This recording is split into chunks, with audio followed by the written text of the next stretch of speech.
Jesus once told a story, not just for the crowd before him, but for every generation after. It's a story of rebellion, brokenness, grace, and the most unexpected kind of love. A story where the most sacred moment isn't in a temple or on a mountain, but in the arms of a father. Let's listen to the words of Christ and let them speak to us again today. There was a man who had 2 sons. The younger one said to his father, "Father, give me my share of the estate."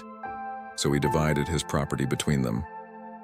Not long after that, the younger son got together all he had, set off for a distant country, and there squandered his wealth in wild living. After he had spent everything, there was a severe famine in that whole country, and he began to be in need. So he went and hired himself out to a citizen of that country, who sent him to his fields to feed pigs. He longed to fill his stomach with the pods that the pigs were eating, but no one gave him anything. When he came to his senses, he said, "How many of my father's hired servants have food to spare, and here I am starving to death? I will set out and go back to my father and say to him, 'Father, I have sinned against heaven and against you.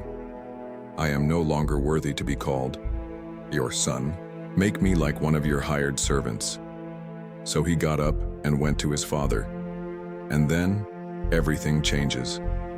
But while he was still a long way off, his father saw him and was filled with compassion for him.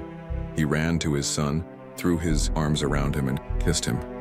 The son said to him, 'Father, I have sinned against heaven and against you. I am no longer worthy to be called your son.'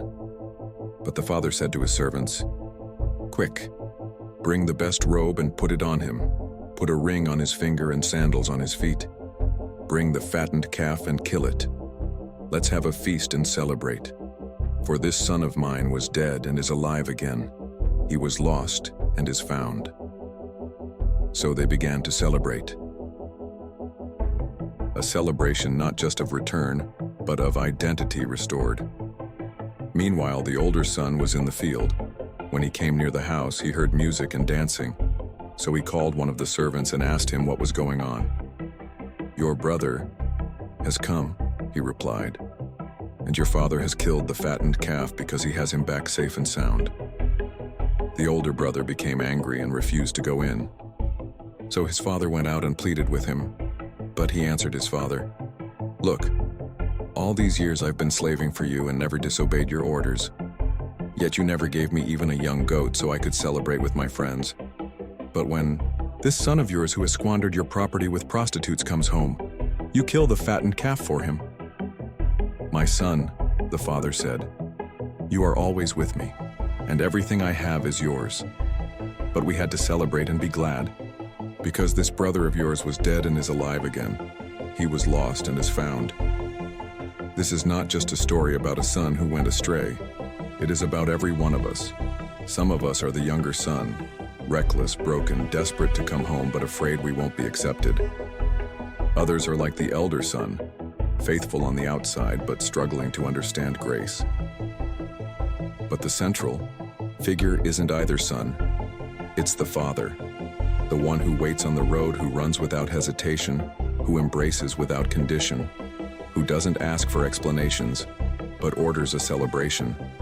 This is the image Jesus gives us of God himself, a father not seeking to punish but to restore, not just to receive us back but to welcome us with honor. The question is never whether he'll receive us. The question is whether we'll come home.